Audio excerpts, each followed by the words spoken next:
말씀을 나누고자 합니다. 너무 귀한 말씀이고 다 아는 말씀으로 오늘 12절까지 말씀을 통해서 이렇게 이어지는 스토리로 다 알려졌습니다. 그렇게 쉽게 어떤 상황인지를 다 알고 있을 거라 생각합니다. 오늘 이 바벨론 일에 포로로 잡혀서 있었던 이 이스라엘 백성들은 페르시아 왕이었던 이 고레스 왕의 칙령으로 드디어 고향으로 돌아가게 됩니다. 어마어마한 은혜죠.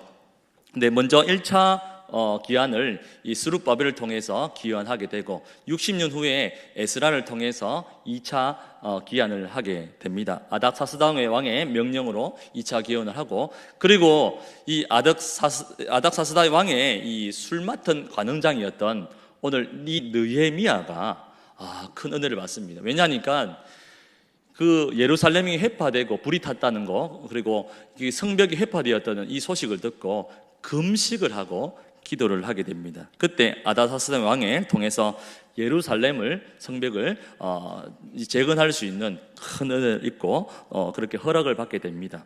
뿐만 아니라 군대 장관과 그리고 마병과 건축이 필요한 자재들, 그리고 여러 가지 그런 물품들을 보내주게 되어서 드디어 느헤미야를 통해서 회파되었던 그 성벽과 예루살렘을 재건하는 일을 이 느헤미야를 통해서 오늘 이루어지게 됩니다. 이 성경 오늘 말씀 8장의 배경이 됩니다.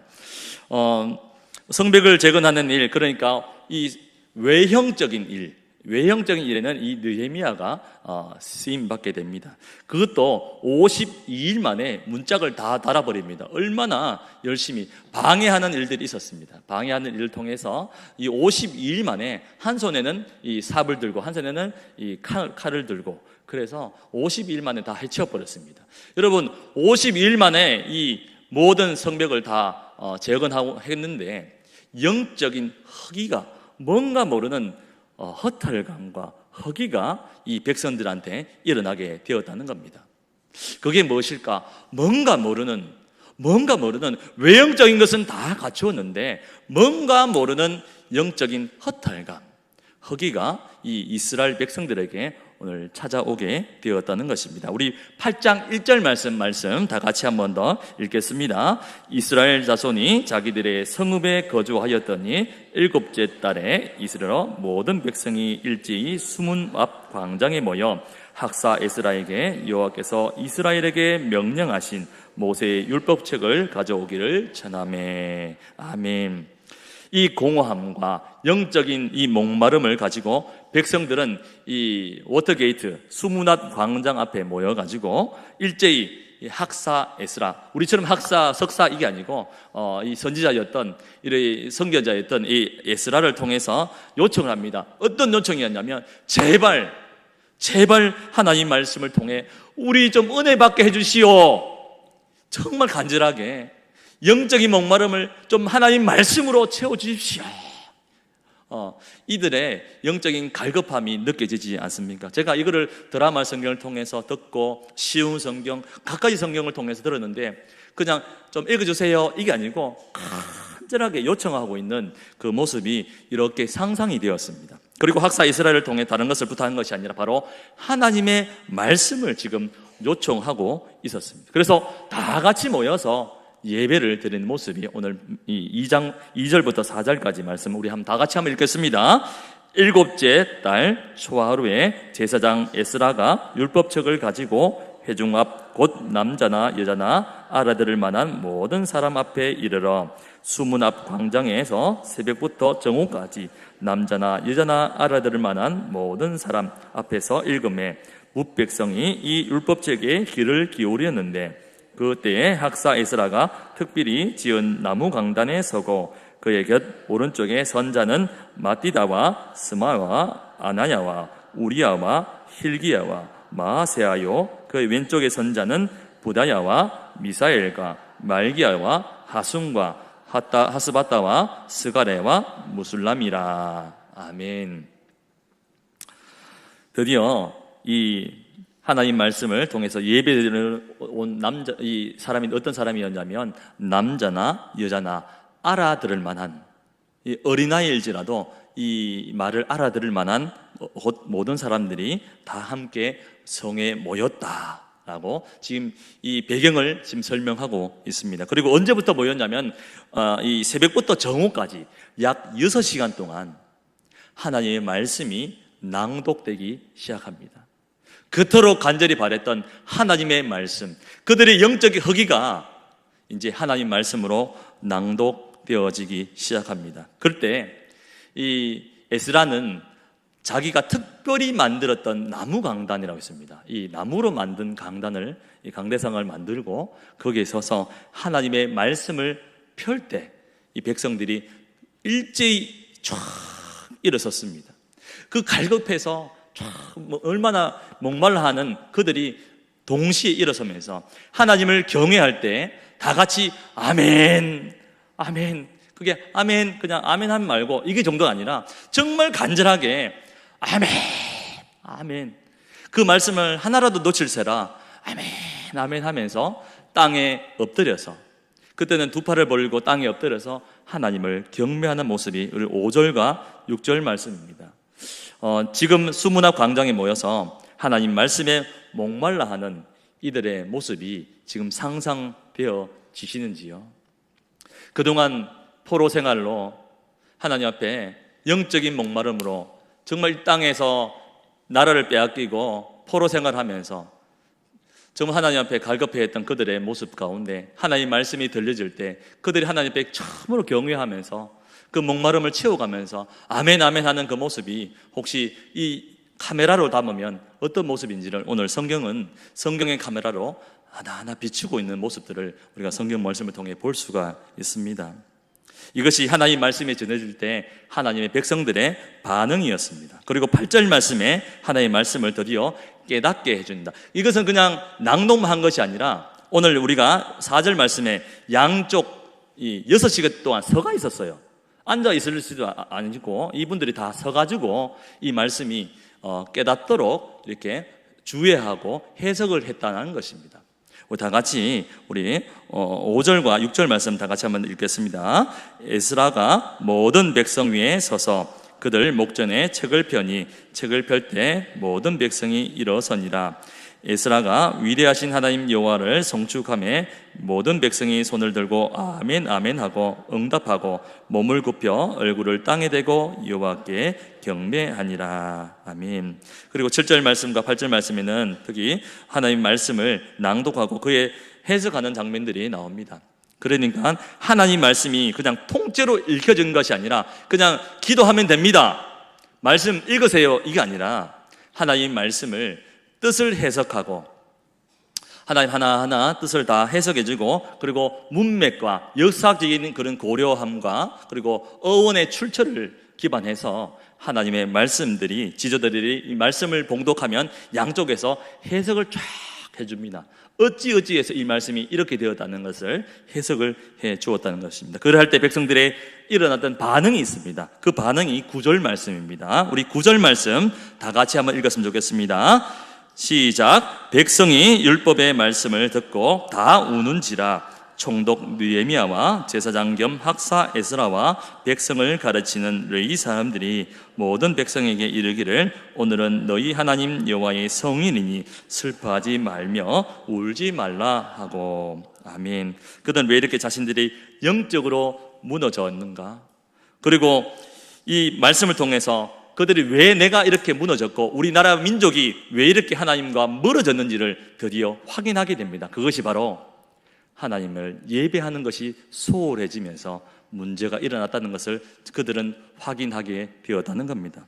그러니까 하나님에 대한 바른 예배가 무너짐으로 말미암아서, 예배가 무너짐으로 말미암아서 그들은 점점 빛을 잃어갔다는 것을 오늘 확인했다는 것입니다. 여러분, 하나님을 사랑하고 하나님을 경외하고 여러분 삶 가운데 건강을 없다 할지라도, 우리 가운데 물질은 없다 할지라도 우리가 먼저 회복되어야 할 것이 뭐냐? 우리 삶 가운데 바른 예배가 회복될 수 있기를 축복합니다. 하나님을 사랑하는 그 마음이 회복될 수 있기를 축복합니다. 우리의 가정에 하나님 중심을 되어 있는지, 아니면 우리의 가정에 세상을 중심으로 따라가고 있는지 먼저 확인될 수 있기를 주님의 이름으로 축원합니다. 그렇다면 오늘 말씀을 통해서 이 이스라엘 백성들이 수문 앞 광장에서 무엇을 먹고 마실 때 그들은 힘을 얻었는지를 오늘 말씀을 통해 한 가지만 먼저 확인하도록 하겠습니다. 우리 다 같이 첫 번째입니다. 하나님을 기뻐하는 것이 우리의 힘입니다. 우리 10절 말씀 다 같이 한번 읽겠습니다. 느헤미야가 또 그들에게 이르기를 너희는 가서 살찐 것을 먹고 단 것을 마시되 준비하지 못한 자에게는 나누어 주라.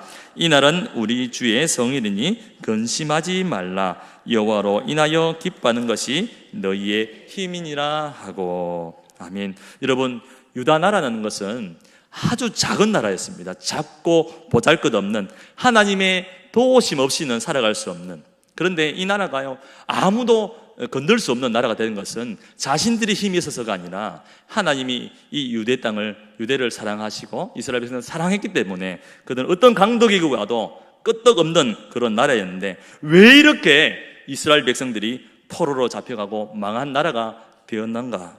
여러분, 결혼한 신부는 여러분 신랑이 준 폐물보다 신랑을 더 사랑해야 될 줄 믿습니다. 그런데 그 신부가 신랑보다 그 신랑이 준 선물을 더 사랑했다는 것입니다. 하나님께서 주신 가나안 땅, 그 젖과 꿀이 흐르는 땅을 사랑해버렸고, 그 가나안 땅이 섬겼던 그 우상을 섬김으로 말미암아서 그들은 점점 하나님의 빛을 잃어져 가고 있었다는 겁니다. 이것이 이스라엘의 죄악입니다. 그러므로 그들은 점점 빛을 잃어가고 또 그들에게 실패의 원인이 바로 여기에 있었다는, 하나님보다 세상을 더 사랑하고 하나님이 주신 선물을 더 사랑했던 것이 그들의 실패의 원인이었던 겁니다. 우리의 건강을 주신 것, 물질을 주신 것, 우리 삶의 은사를 주신 것 다 하나님의 영광을 위한 줄 믿으시길 바랍니다. 그거 다 내 욕심을 따라 살아가면 그거는 내가 물질을 채웠다 할지라도, 건강을 채웠다 할지라도 내 삶 가운데 점점 빛을 잃어가므로, 빛을 잃어가면 먼저 어둠과 더 가까워지면서 그 삶 가운데 무너짐을 경험하게 된다는 겁니다. 여러분, 세상은 자꾸 우리를 세상으로 끌고 가려고 합니다. 얼마나 강한 힘으로 우리를 세상으로 끌고 가려 하는지, 이 세상을 따라 살고 이 세상 욕심을 따라 살아가라고 자꾸 우리 삶에 요청하고 끌어당깁니다. 그 따라 당기는 것이 무엇이겠습니까? 바로 사탄입니다. 그들은 우리로 하여금, 우리 자녀로 하여금 갖가지 방법으로 동원해서 우리를 빛을 가까이 하지 못하고 진리 가운데서 멀어지게 만들고 있다는 것입니다. 그들은 우리 하여금 우리 자녀들을 통해서 그렇게 빛을 멀어지게 하면서 점점 어둠과 가까이 하도록 우리를 요청하고 우리를 유혹한다는 것입니다. 여러분, 하나님을 믿는 것이 무엇입니까? 우리 하나님이 자녀라는 표가 무엇입니까? 우리 그냥 주일날 되어서 1시간 정도 앉았다가 그냥 가는 것이 예수 믿는 삶이 아니라, 끊임없이 이 땅의 물질을 바라보고 권력을 바라보고 건강 바라보고 이 땅의 번영을 바라보고 살아왔던 그 살도록 하는 유혹에서 이제는 눈을 들어 하나님을 바라보고 이 땅의 원리가 아니라 하나님의 방법과 원리로 살아가고자 하는 그러자가 바로 하나님이 원하는 하나님의 자녀인 줄 믿으시길 바랍니다. 그런데 문제는 우리에게는 세상을 이길 수 있는 힘이 우리에게는 없다는 것입니다. 원수를 사랑해라, 항상 기뻐하라, 쉬지 말고 기도하라, 범사라 감사하라, 내가 거룩하니 너희도 거룩하라, 이 말씀을 지킬 힘이 있습니까? 말씀을 알고 있어도 말씀대로 살아가기란 참 쉬운 것은 아닙니다. 우리 자녀들이 컴퓨터 앞에 앉았습니다. 컴퓨터 앞에 내가 들어가지 말아야 될 그 사이트에 들어간다는 것, 자녀들이 모르고 있었을까요? 다 알고 있습니다. 지식이 부족해서, 지식이 없어서가 아니라 여러분, 그 속에 들어와 있는 그 지식을 지킬 수 있는 내면의 힘이 없기 때문에 우리 자녀들이 무너지는 것이죠. 우리가 말씀을 몰라서가 아니라 말씀이 들어온 그 말씀을 지킬 수 있는 그 영적인 힘이 부족하기 때문에 그러니까 무너지는 것 아니겠습니까? 그런데 오늘 느헤미야는 수문 앞 광장에서 무슨 말씀을 또 깨닫게 하냐면, 너희에게는 그 말씀을 지킬 수 있는 힘이 없다는 겁니다. 이 백성들이요, 말씀대로 순종하고 살지만 또 무너지는 것들을 우리가 경험하지 않습니까? 말씀을 통해서요. 우리의 힘으로 노력으로 지킬 수 있는 것이 아니라는 것입니다. 이스라엘 백성들이 이 지식이 없어서 망한 것이 아니라 이 말씀을 통해 들어온 성령만이 이 말씀을 지키게 하는 줄 믿으시길 바랍니다. 그래서 사도행전에 보면 너희는 뭐라고 하냐면 예수님께서 너희들 움직이지 말고 언제까지 기다리냐? 성령이 올 때까지 너희는 기다리라라고 그렇게 말씀합니다. 하나님 말씀에 순종할 수 있는 힘은 우리에게는 없다는 것이죠. 그래서 성령이 우리 말씀을 통해 들어와 충만으로 구하시면 더 이상 이 땅에 소망을 두지 않게 될 줄 믿습니다. 왜냐하면 이 땅에 주는 힘으로 사는 것이 아니라 내가 이제는 하나님 말씀대로 동행하기를 시작하면서 세상을 멀리하고 빛을 가까이 하는 힘이 성령으로 말미암아 말씀을 통한 은혜가 될 줄 믿습니다. 우리의 승패가 여기서 결정된다는 것입니다. 돈을 많이 가졌냐, 좋은 대학 어디에 나왔냐, 이것으로 결정되는 것이 아니라 나와 내 자녀의 우리의 공동체가 어디로 더 기울어졌는가, 내가 하나님 쪽으로 말씀 쪽으로 더 기울어졌는가, 1도라도 내가 하나님 말씀으로 더 기울어졌는가, 세상에 내가 더 기울어져 있는가, 내 중심이 어디인지를 날마다 살펴서 내 마음이 날마다 하나님께로 기울어져가는, 그래서 날마다 하나님의 영적인 공급이 시작되어 우리 속에 충만한 은혜로 채워지는 여러분 10년과 여러분의 자녀들이 되기를 축복합니다. 여러분, 시간이 아까운 것은 내가 하나님 말씀 앞에 더 가까이 나가면 나갈수록 우리가 깨닫는 것이 시간이 아깝다는 겁니다. 정말 시간이 아깝습니다. 하나님께 교제하고 하나님과 누리는 그 영적인 즐거움과 그 은혜가 얼마나 아까운지요. 말씀을 통해 내 내면에 채워지는 은혜의 감격이 얼마나 신나고 즐거운지요. 감사와 찬양이 넘치고 밖에 나가서 너무 나에게 욕하고 조롱하는 사람들에게 그러시구나 이렇게 반응하게 된다는 겁니다. 그것은 내 속에 들어와 있는 말씀의 은혜로 말미암아 성령으로 말미암아 그렇게 지켜주는 줄 믿으시길 바랍니다. 그것이 바로 예수 믿는 삶입니다. 오늘 느헤미야가요, 우리에게 10절 말씀 보니까 근심하지 말라, 기뻐하라 하기 전에 근심하지 말라라고 이야기합니다. 왜 우리가 근심합니까? 거기에 마음을 두고 있기 때문에 근심하는 것 아니겠습니까? 세상의 마음을 근심 두고 있기 때문에 세상이 빼앗기면, 물질이 빼앗기면 우리 마음에 근심하는 것 아니겠습니까? 그러면 그러면 내가 뭐 먹고 살랍니까? 세상에 돈도 벌지 말고 아무것도 하지 말라 이 말입니까? 아무 걱정하지 말라 이 말입니까? 도대체 뭐 우회하란 말입니까? 그 말씀은 오늘 10절 말씀에 오직 여호와로 말미암아 기뻐하라 라고 말씀합니다. 세상에 근심하지 말고 너희는 기뻐할 것이 있는데 오직 여호와로 말미암아 기뻐하라 이 말입니다. 왜 우리가 기뻐할 것은 뭡니까? 어떨 때 기쁩니까? 우리가 돈을 많이 벌면 기쁘고 우리가 소원이 이루어지면 기쁜 것 아니겠습니까? 건강이 채워지면 기쁘고, 그런데 이제는 너희 기쁨이 세상의 기쁨이 아니라 이제는 하나님의 기쁨으로 채워라는 것입니다. 네가 세상을 기뻐하는 그 마음에서 빼내어서 이제는 하나님을 가까이 하는 그 마음으로 날마다 살아갈 때 그것이 바로 우리의 힘이 될 줄 믿으시길 바랍니다. 아무리 보잘것 없는 이 유대 민족은 누구도 당할 수 없는 나라가 된 것 아니겠습니까? 우리가 비록 부족하고 연약해도 하나님을 가까이 하는 자, 그것이 바로 영적 부흥의 심령인 줄 믿으시기 바랍니다. 바라기는 저와 여러분과 여러분의 가정이 이렇게 영적 부흥이 날마다 일어나는 가정 될 수 있기를 주님 이름으로 축원합니다. 예전에 김 집사님이 계셨습니다. 우리 교회는 아니고 아주 오래전에 김 집사님이요, 이분은 하나님을 정말 사랑해서 매일매일 하나님을 가까이 했던 그 김 집사님이 점점 하나님께 기도해서 하나님 복을 주셨는데 물질을 많이 벌었어요. 어마어마하게 물질을 받아서 누리고 회사가 번성하면서 물질을 많이 벌었는데 점점 잃어가고 있었는 것이 하나님과 예배하는 시간을 점점 소홀하게 되면서 점점 하나님과 멀어지고 이제 주일 일부 예배만 잠깐 왔다가 가는 정도의 수준에 이르렀습니다. 그러다가 이분이 병원에 가서 감기가 낫지 않아서 병원에 가보니까 병원에서는 3개월 남았습니다라는 그 청천벽력 같은 소식을 듣게 됩니다. 그러면서 자신이 가졌던 이 물질을 하나 둘씩 이제 이웃에게 나눠주기 시작합니다. 그러면서 하나님 앞에 다시 한 번 더 자신을 돌이켜보면서 하나님, 내가 물질에 내 마음을 다 빼앗겨버렸던 나 자신을 용서해 주십시오. 눈물로 고백하면서 이 물질을 하나 둘 나누어 주기 시작하였다는 거예요. 그런데 점점 3개월이 지나도 자신이 아무 차도가 없는 모습을 보면서 병원에 가니까 검사하면서 오진이었다는 것을 발견하면서 자기가 벌었던 물질을 다 나눠줬는데 다시 날 돌로 할 수 없죠. 그러면서 이분이 김 집사님이 눈물을 흘리면서 얘기합니다. 내가 요 3개월 몇 개월 동안 인생에서 가장 행복한 시간을 보내었다. 내가 물론 물질은 다 소진해버렸지만 그러면서 얻었던 것이 있다. 회복된 것이 있다. 그것이 바로 하나님의 사랑을 회복하게 되면서 여러분, 이 김지사님이 가장 기뻤다 하고 고백합니다. 이제는 물질에 내 마음을 두지 않겠다. 내 세상의 마음에, 권력에 내 마음을 두지 않겠다고 결단했던 김지사님처럼 오늘 저와 여러분 심령 가운데 날마다 하나님을 가까이 하고 물질보다 하나님을 더 사랑할 수 있는 저와 여러분 되시기를 주님 이름으로 축원드려옵니다. 존 웨슬리가 자기의 목숨 마지막 끊어질 때 친구들에게 이렇게 고백했습니다.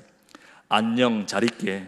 무엇보다 가장 좋은 것은 하나님이 우리와 함께하는 것이다네 라고 자기의 마지막 숨을 다하면서 뱉어내던 존 웨슬리의 목사님의 고백을 들으면서 우리도 이 세상 다한 날까지 주님 사랑하고 극한 물질 때문에, 권력 때문에 더 소중한 빛을 잃어버리지 않도록 날마다 하나님을 가까이 하고 세상을 멀리할 수 있는, 그러므로 말미암아 여러분의 영적인 부흥이 여러분 심령과 가정과 우리 교회 위에 일어나기를 주님 이름으로 축원드립니다. 이 시간에 우리 한번 기도하시겠습니다.